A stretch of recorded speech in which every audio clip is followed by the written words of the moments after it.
Today, we present a powerful speech by Ursula von der Leyen, President of the European Commission, announcing the historic ReArm Europe initiative.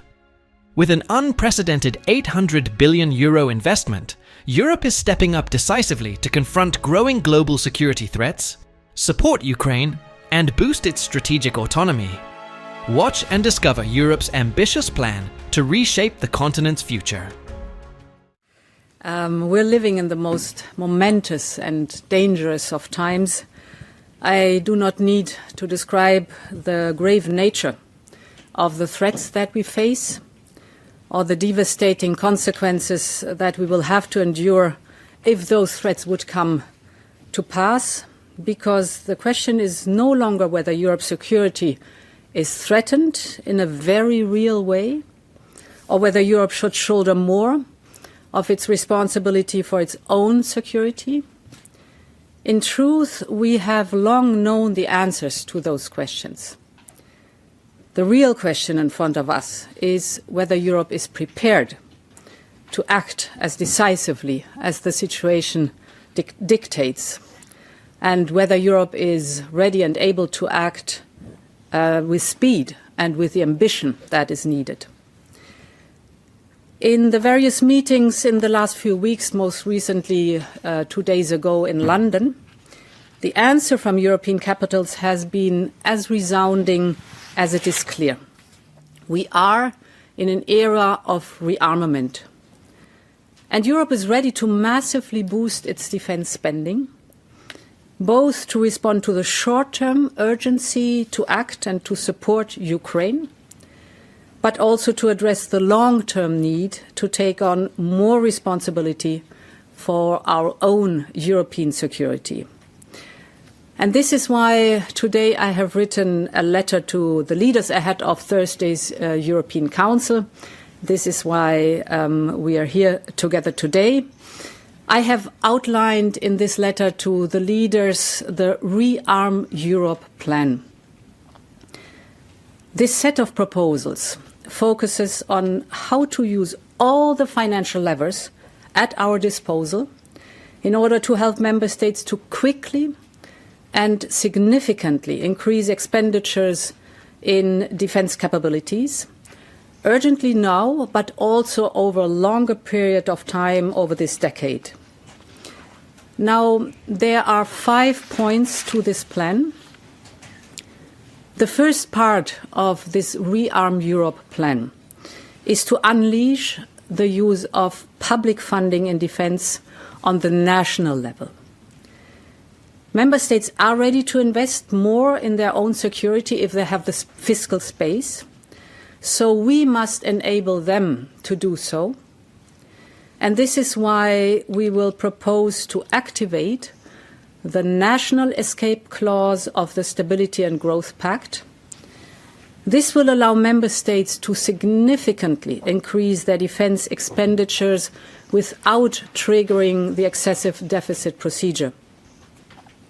So if member states would increase their defence spending by 1.5% of GDP on average, this could create fiscal space of close to €650 billion over a period of 4 years. The second proposal will be a new instrument. It will provide €150 billion of loans to member states for defence investment. This is about basically spending better and spending together. And we're talking about pan-European capabilities domains like, for example, air and missile defence, the artillery systems, missiles and ammunition, drones and anti-drone systems, but also to address other needs from cyber to military mobility, for example. This will help member states to pool demand and to buy together. And of course, with this equipment, member states can massively step up their support to Ukraine. So immediate military equipment for Ukraine. This approach of joint procurement will also reduce costs. It will reduce fragmentation. but it will increase interoperability and, of course, strengthen our defense industrial base.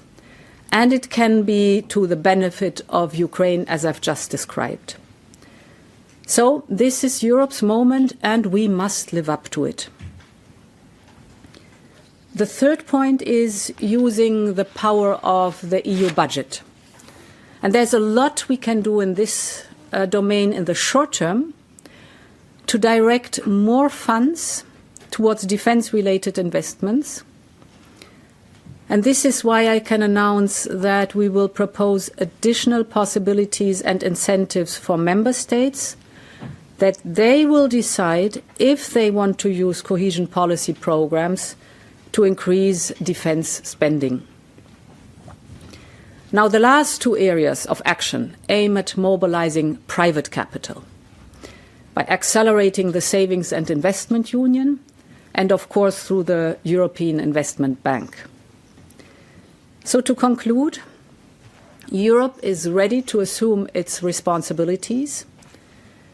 ReArm Europe could mobilize close to 800 billion euros of defense expenditures for a safe and resilient Europe. We will, of course, continue working closely with our partners in NATO. This is a moment for Europe, and we are ready to step up. Thank you very much. Madam President.